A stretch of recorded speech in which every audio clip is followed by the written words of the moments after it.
কোন মাদ্রাসার গো? শোভাপুরের না দেওনাপুরের না নদীর ওই পার থেকে এসছে? এইটি দাঁড়িয়ে আছে কেন? এই তোমরা দাঁড়িয়ে আছো কেন?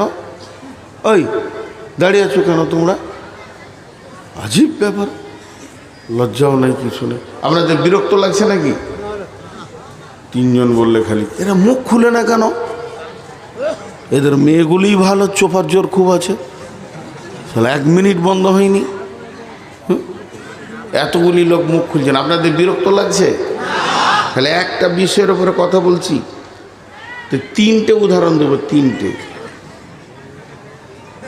কাকে ডাকছে? ঠিক মনে হচ্ছে মারবে নাকি, ভয়ও লাগছে। আচ্ছা আনিকুল কোথায় গেল? আবার মনে পড়েছে আমাকে।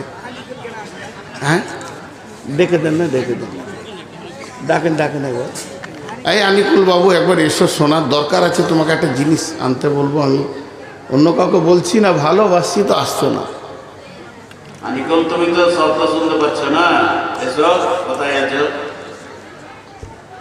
আর মহিলা মহল কথা বোধহয় বুঝতে পারছে না বাংলা কথা নাকি? মাথা খারাপ, কতদিন পর দেখা।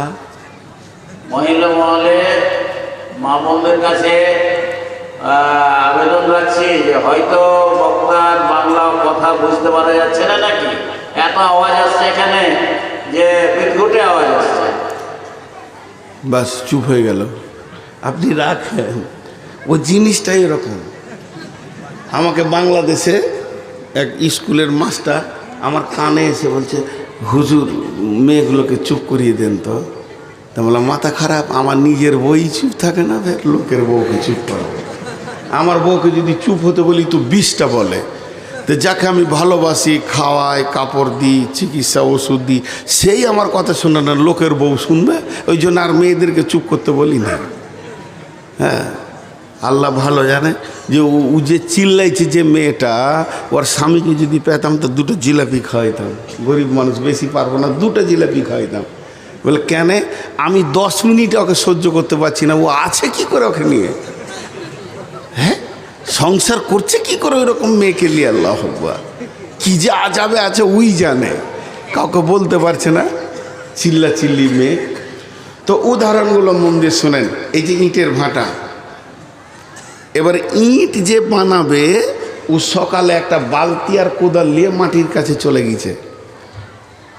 ধ্যান দিয়ে শুনবেন তো মজা লাগবে খুব। তো জোরে মাটিতে একটা কোপ মেরেছে, আর যখনই মাটিতে কোপ মেরেছে তো মাটি ওকে বলছে, আমাকে কোপ মারছিস কেন? এটা উদাহরণ দিচ্ছি, ভাবিয়ার না মাটি কেন কথা বলবে। উদাহরণ দিতে গেলে কিছু বোঝাতে হয়। তো এবার কোপ চলছে, বলছো ও ভাই মিস্ত্রি তুমি আমাকে কোপাও কেন? মিস্ত্রি উত্তরে বলছে, চুপ করে থাক, সহ্য কর, দাম তোরই বাড়বে। বুঝে গেল?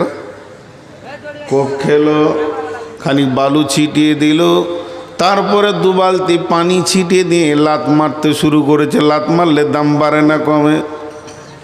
আপনারা উঠেছি যদি আমার চোপায় লাত মেরে দেন, দাম বাড়বে না কমবে? কমবে।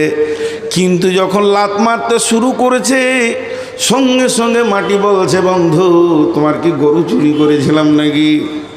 এত লাতটাও কেন? বলছি চুপ কর, তোরই দাম বাড়বে।